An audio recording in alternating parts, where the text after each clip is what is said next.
Have you ever had one of those holiday moments that wasn't a total disaster, but just a little bit off? Not the kind of story that ruins Christmas, but the kind that makes it uniquely yours. Well, today I want to share a story like that, a quiet little tale from a long time ago. It's about a Christmas tree, a family, and a very simple, very charming solution to a common problem. It's a story that reminds us that sometimes the most memorable moments aren't the perfect ones, but the slightly crooked ones. Let's travel back in time. The year is 1885. The city is Vienna, Austria. Imagine the cobblestone streets, the soft glow of gas lamps, and the air filled with the scent of roasted chestnuts and gingerbread. Christmas is just around the corner, and the city is buzzing with festive energy. In a cozy apartment in one of Vienna's elegant districts lives the Schmidt family, Herr and Frau Schmidt, and their two children, young Clara and her older brother Leo. Like many families, their most cherished tradition was picking out the perfect Christmas tree. This wasn't a task they took lightly. Every year, Herr Schmidt would take the children to the bustling Christkindlmarkt. It was an adventure. They would wander past stalls overflowing with handcrafted ornaments, sparkling tinsel, and delicious treats, all while searching for the one. This year, Herr Schmidt was feeling particularly ambitious. He wanted a tree that was grand, majestic, a tree that would truly capture the spirit of the season and make the children's eyes widen with wonder. And they found it. Tucked away in the back of a vendor's stall was a magnificent fir tree.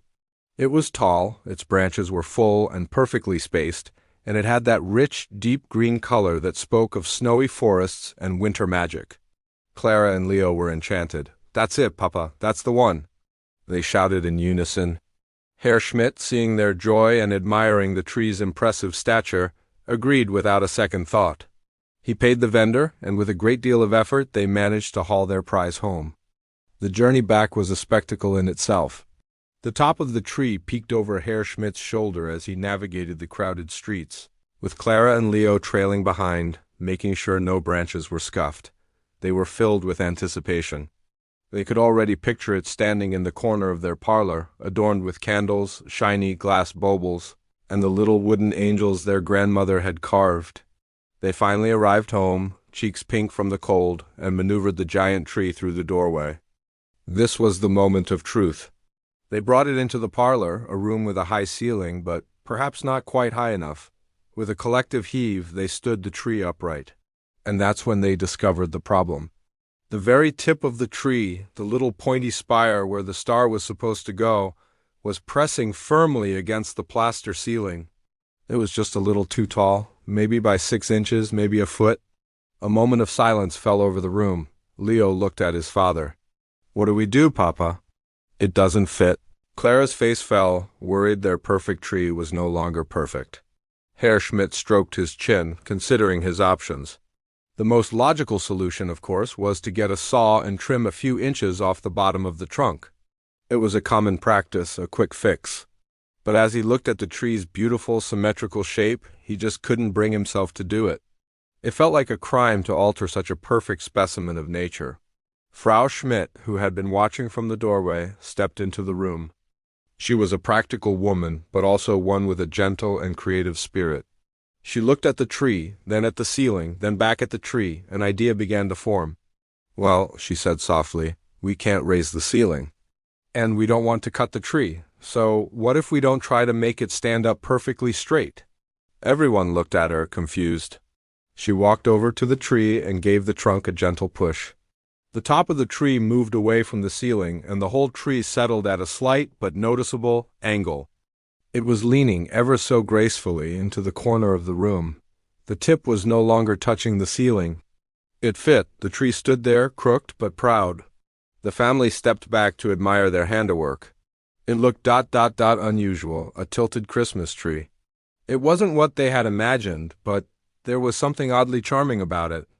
It had character, Clara giggled. "It looks like it's tired and taking a little nap," Leo added, "or maybe it's bowing to us." The initial disappointment vanished, replaced by a sense of amused satisfaction. They hadn't defeated the problem. They had simply accommodated it. The decorating began. They had to adjust their techniques, of course.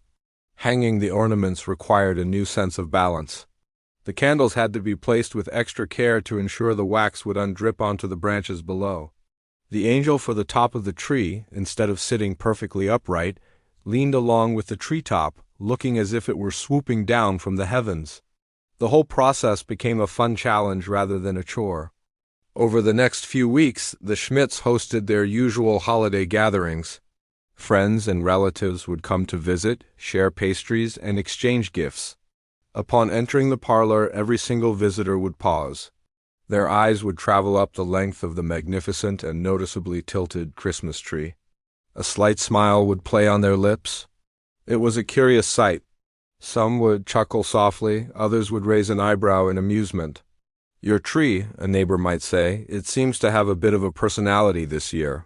And Herr Schmidt would reply with a wry grin, "Indeed." It wanted a better view of the window, so it leaned over.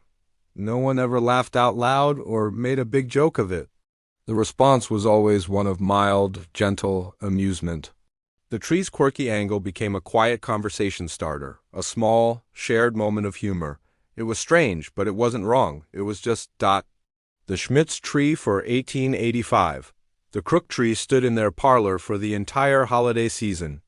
It presided over the gift-giving on Christmas morning, its tilted form casting unusual shadows on the walls.